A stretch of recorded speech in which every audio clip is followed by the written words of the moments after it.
आज हम स्टार्ट करने वाले हैं एक्सक्रीटरी सिस्टम यानी कि excretory products and their elimination chapter को, जो कि चैप्टर 19 है क्लास 11th का। ठीक है, ह्यूमन फिजियोलॉजी अपन कर रहे हैं। इससे पहले प्लांट फिजियोलॉजी हमने कंप्लीट किया है, नहीं देखा तो प्लीज़ आके एक बार ज़रूर देख लीजिए। ठीक है, स्टार्ट करते हैं excretory product and their elimination.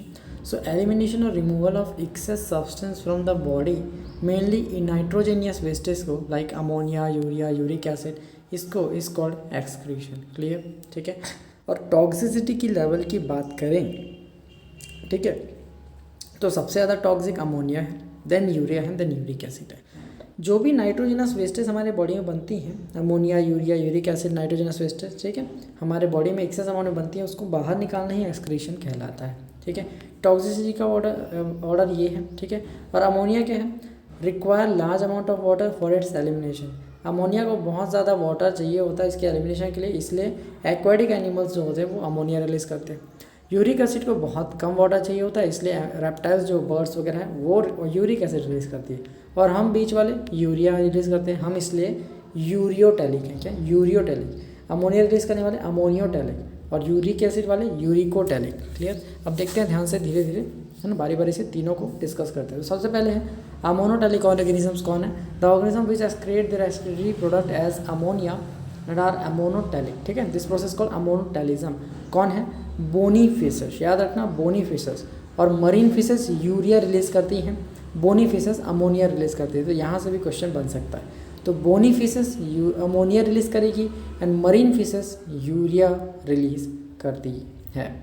Aquatic amphibians को, एक्वाटिक इंसेक्ट, टेडपोल ऑल्सो। ठीक है, देखो टेडपोल फ्रॉग का अमोनिया रिलीज करता है, बट जो फ्रॉग है, सेलेमेंडर है, एडल्ट फ्रॉग, वो यूरिया रिलीज करता है। तो बहुत बड़ा डिफरेंस है। ठीक है, यूरियोटैलिक है जो यूरिया रिलीज करता है एक्सक्रीटरी प्रोडक्ट। ठीक है, यूरियोटैलिज्म बोलते हैं उसको। ठीक है, एग्जांपल में सबसे पहला चीज़ है बोनी फिशेस अमोनिया रिलीज करती है, मरीन फिशेस यूरिया रिलीज करती है। टेडपोल जो होता है, लार्वा जो होता है फ्रॉग का, वो अमोनिया रिलीज करता है, लेकिन एडल्ट फ्रॉग, सेलेमेंडर वगैरह वो यूरिया रिलीज करते हैं। तो एकदम क्लियर चीज़ है। ठीक है, many terrestrial amphibians etcetera, adult frog, ये सब भी यूरिया रिलीज करते हैं। अब यूरिकोटैलिक, यूरिक एसिड वाला देख लेते हैं। जो यूरिक एसिड निकालते हैं एक्सक्रीटरी प्रोडक्ट के तौर पर, उसे यूरिकोटैलिज्म कहते हैं। यूरिकोटैलिक ऑर्गेनिजम्स, और इस प्रोसेस को यूरिकोटैलिज्म कहते हैं। ठीक है, कौन से? Reptiles, birds, land snails, insect etcetera, ये सब इसके अंदर आते हैं। ठीक है, तो नीट में क्वेश्चन बन सकता है इन दो चीज़ों से। पहला है bony fishes ammonotelic, marine fishes ureotelic, urea release करेंगे। Tadpole larval stage of frog क्या रिलीज करता है? अमोनिया, अमोनोटैलिक होता है tadpole. Adult frog salamander ureotelic होता है, यूरिया रिलीज करता है। ठीक है, अब कुछ एक्सक्रीटरी ऑर्गन्स को देख लेते हैं कि ये होते क्या, कौन कौन से एक्सक्रीटरी ऑर्गन्स होते हैं एनिमल्स में। तो पहला, vertebrates excrete through kidney, kidney के थ्रू एक्सक्रीट करते हैं। ठीक है, और invertebrates have some special cells, tissues, organs for excretion. Example, पहला प्लेटीहेल्मिन्थस में क्या होता है? फ्लैट बाउंस में, यानी कि एग्जांपल प्लेनेरिया में क्या होता है? ठीक है, रोटीफर्स में, है ना। एक्सक्रीटरी प्रोडक्ट जो होता है, एक्सक्रीटरी जो प्रोडक्ट निकलता है प्रोटोनेफ्राइडिया फ्लेम सेल्स के थ्रू। कौन कौन से ऑर्गेनिज्म में? एनालिड्स में, सिफेलोकॉर्डेट्स यानी एम्फियोक्सस लैंसिडेट जानते हो ना, उसमें प्लेटीहेल्मिन्थस यानी कि प्लेटफॉर्म, प्लेनेरिया, रोटीफर्स, इन सब में, और एनालिड्स और सिफेलोकॉर्डेटा यानी कि एम्फियोक्सस वगैरह में। क्लियर है जी? सेकेंड जो पॉइंट है वो है अर्थवॉर्म्स, है ना। एनालिड्स जो है एक्सक्रीट करते हैं थ्रू नेफ्राइडिया। किससे? नेफ्राइडिया। यहाँ पे कुछ एनालिड्स की बात की गई थी, सारे नहीं। यहाँ पे जो है अदर एनालिड्स जो है वो नेफ्राइडिया के थ्रू एक्सक्रीट करते हैं। थर्ड पॉइंट, इंसेक्ट जो आर्थ्रोपोडा ग्रुप है, मतलब की जो फाइलम है, वो एक्सक्रीट करता है थ्रू द माल्पीजियन ट्यूब्यूल्स, है ना, कॉकरोच वगैरह जो इसका एग्जाम्पल है। ठीक। Fourth point, crustaceans like, crustaceans phylum क्या है? आर्थ्रोपॉड का सब फाइलम है, आर्थ्रोपोडा का सब फाइलम है। क्रस्टेशियंस के अंदर क्रैब, लॉबस्टर, डेकापॉड्स एक्सेट्रा ये सब आते हैं। ठीक है, और crustaceans like prawns excrete through the green glands या फिर एंटीनल ग्लैंड्स। ठीक है, इसके किससे एक्सक्रीट करेगा? ग्रीन ग्लैंड से या फिर एंटीनल ग्लैंड जिसको हम कहते हैं। क्लियर? ठीक है, अब ह्यूमन एक्सक्रीटरी सिस्टम देखते हैं जिसे हम किडनी कहते हैं, उनके बारे में देखेंगे। ठीक है, सो पहला point, it consist of pair of kidney. इसमें क्या होता है ह्यूमन एक्सक्रीटरी सिस्टम में? पेयर ऑफ किडनी, है ना, किडनी दो होती है। ठीक है, ये पेयर ऑफ यूरेटर्स, दो यूरेटर्स होते हैं। ठीक है, यूरिनरी ब्लैडर्स, एक यूरिनरी ब्लैडर होता है जो यूरेटर होते हैं, एंड एक कॉमन यूरेथ्रा होता है, एंड एक common passage of sperm, semen, urine. ठीक है, एक यूरेथ्रा होता है। Second point, kidney is 10 to 12 centimetre in length.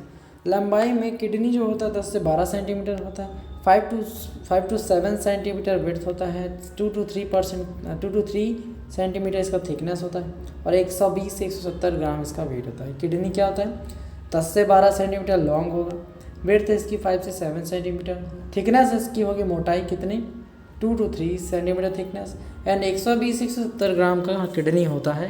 ठीक है जी, clear. Third point, kidney has notch called hilum through which ureter, blood vessels, nerves enter. ठीक है, यानी किडनी में एक नॉच होता है जिसे हम हाइलम कहते हैं, उसके थ्रू क्या होता है, through which ureter, blood vessels and nerves enter करते हैं। डायग्राम में बताएंगे आपको। ठीक है। चौथा पॉइंट, इनर टू हाइलम एक ब्रॉड फनल शेप का स्पेस होता है कॉल्ड रीनल पेल्विस, है ना, विद द प्रोजेक्शंस कॉल्ड कैलाइसिस। ठीक है। सो इनर टू हाइलम एक ब्रॉड फनल शेप का स्पेस होता है called renal pelvis with projection called कैलाइसिस। Single int को कैलिक्स कहते हैं। क्लियर।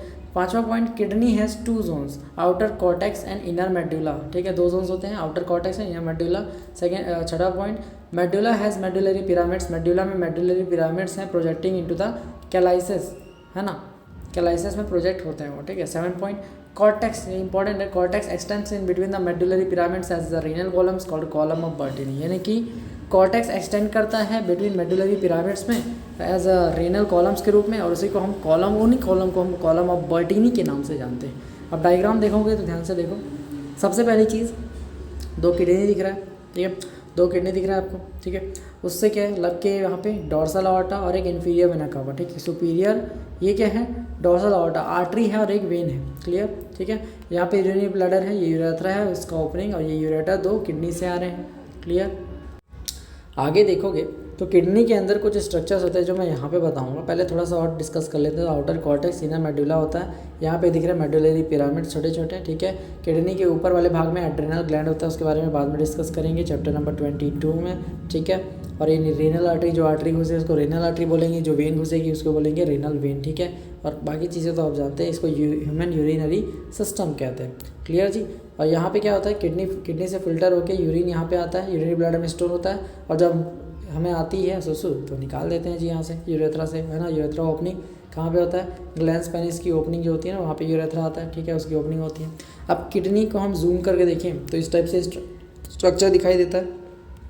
थोड़ा जूम कर लेते हैं। ठीक है, इतना ठीक है, चलो इतना ठीक है। अब यहाँ से देखते हैं तो ये लॉन्गिट्यूडनल सेक्शन है किडनी का। क्या है, लॉन्गिट्यूडनल सेक्शन है किडनी का। ठीक है, तो आउटर साइड देखोगे, है ना, किडनी के बाहर साइड देखोगे तो इसको बोलते हैं कॉर्टेक्स। ठीक है, और पूरे को बोलते हैं रीनल कैप्सूल। ये कैप्सूल के जैसे दिख रहा है ना, कैप्सूल के जैसे दिख रहा है, तो इसको बोलेंगे रीनल कैप्सूल। क्लियर जी। ठीक है, अब यहाँ पे देखोगे तो ये हाइलम है। ठीक है, ये हाइलम है और यही नॉच होता है। हाइलम क्या होता है, नॉच होता है। क्लियर। जहाँ पे क्या होता है, यूरेटर वगैरह अंदर घुसता है, तो यूरेटर देखो यहाँ पे अंदर घुस रहा है, तो ये हाइलम वाला पॉइंट है। यहीं से रीनल आर्टरी, है ना, नर्व्स वगैरह सब अंदर घुसेंगी। क्लियर। और यहीं पे ये कहाँ पे ओपन होता है, open into the renal pelvis. Renal pelvis एक खाली स्पेस होती है, वहाँ पे ओपन हो रहा है। ठीक है, और रीनल पेल्विस के आसपास क्या होती हैं, कैलाइसिस होती हैं। क्या होती हैं, कैलाइसिस। ठीक है, और कैलाइसिस के जस्ट ऊपर मेडुलरी पिरामिड्स होते हैं, मेडुलरी पिरामिड्स होते हैं। क्लियर जी, समझ आया। बस यही चीज़ें हैं और कुछ नहीं है, बाकी सारे पॉइंट्स में कवर हो चुका है। ठीक है, अब आगे देखते हैं अपन functional unit of kidney, that is nephron. Nephron क्या होता है। ठीक है, सो पहला point, each kidney has nearly 1 million complex tubular structure called nephron, यानी कि हर किडनी में कम से कम 1 मिलियन कॉम्प्लेक्स ट्यूबुलर स्ट्रक्चर होता है जिसे हम नेफ्रॉन कहते हैं।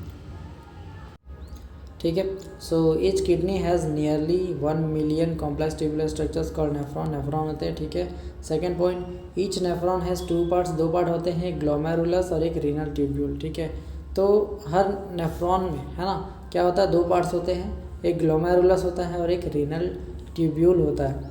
ग्लोमेरुलस क्या होता है वो देखते हैं। तो glomerulus formed by the efferent arteriole, है ना, जो ब्लड लेकर आता है उस आर्टरी को हम क्या बोलते हैं, एफरेंट आर्ट्रियोल कहते हैं, है ना, ऑफ रीनल आर्टरी। क्लियर जी। And the blood from the glomerulus carried away by the efferent arteriole. देखो ये है बोमेस कैप्सूल। ठीक है, और यहाँ पे क्या है, ग्लोमेरुलस बनेगा, ठीक है। तो यहाँ से एक आर्टरी ब्लड लेके आती है, एक आर्टरी लेके जाती है बाहर, ठीक है। तो ये एफरेंट आर्ट्रियोल है, ये इफरेंट आर्ट्रियोल है, क्लियर, जो दूर लेके जा रहे हैं, क्लियर, समझ आ गया। नोट क्या करना है, juxta glomerular apparatus formed at the glomerulus by afferent arteries, ठीक है। तो जक्स्टा ग्लोमेरुलर एपरेटस बनता है, कहाँ पे बनता है, ये कहाँ पे बनता है, एट ग्लोमेरुलस पे बनता है, बाय एफरेंट आर्टरीज के थ्रू बनता है, क्लियर। चौथा पॉइंट देखें तो रेनल ट्यूब्यूल जो होता है, हमने क्या पढ़ा, दो पार्ट्स होते हैं, किसके, नेफ्रॉन के दो पार्ट्स होते हैं, ग्लोमेरुलस और रेनल ट्यूब्यूल। ग्लोमेरुलस क्या हो गया, बता चुका हूँ मैं, एफरेंट आर्टरियोल से बनता है। रेनल ट्यूब्यूल क्या होता है, ये बता देते हैं आपको, ठीक है। तो रेनल ट्यूब्यूल क्या होता है, it begins with the double walled cup like structure called Bowman's capsule, यानी बोमेंस कैप्सूल के साथ ये शुरू होता है, विच इनक्लोजेस द ग्लोमेरुलस, यानी ग्लोमेरुलस को जो बंद करता है, घेरता है, वो क्या है, बोमेंस कैप्सूल, ठीक है, क्लियर। तो glomerulus plus Bowman's capsule is equal to Malpighian body या फिर रेनल कॉर्पस्कल। तो ग्लोमेरुलस प्लस बोमेंस कैप्सूल को हम बोलते हैं एक साथ मालपीजियन बॉडी या फिर रेनल कॉर्पस्कल, ठीक है। 6 point, renal tubule continues further to form highly coiled proximal convoluted tubule PCT, ठीक है। Renal tubule continues further to form highly coiled proximal convoluted tubule. तो रेनल ट्यूब्यूल आगे कंटिन्यू होकर बनाता है highly coiled PCT, proximal convoluted tubule. अब PCT में कौन से सेल्स होते हैं, मेनली लाइनिंग में कौन से होते हैं, क्यूबॉइडल सेल्स होते हैं, चैप्टर 7 रिवाइज करना है, ठीक है। तो PCT क्या होता है, open into the hairpin shaped Henle's loop which has 2 parts, है ना। PCT ओपन होता है hairpin shape Henle's loop में, जो कि जिसके 2 पार्ट होते हैं, असेंडिंग लिम्ब और descending limb of the loop of Henle, ठीक है। अभी बताएंगे आपको, ये बोमेंस कैप्सूल के बाद ये बन गया, ठीक है। तो यहाँ पे एक हेयर पिन शेप का होता है, ये ऐसे यू शेप का होगा, ठीक है। फिर DCT आएगा, बताऊंगा नेफ्रॉन जब बताएंगे तो, ठीक है।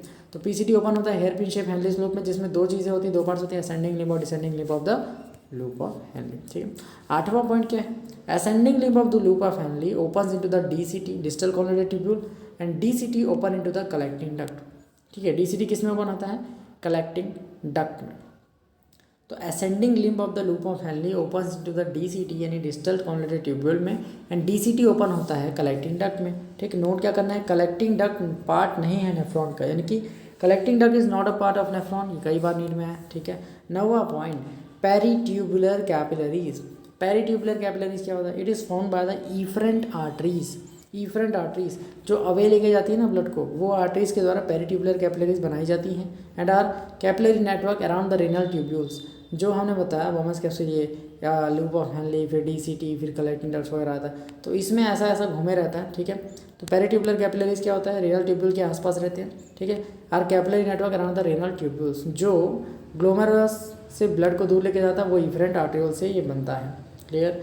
10वां point, peritubular capillaries run parallel to the Henle's loop forming a U shape called vasa recta. देखो ये बोमेंस कैप्सूल हो गया, ठीक है, ये PCT हो गया, PCT के बाद ये हेनलीस लूप हो गया, ठीक है।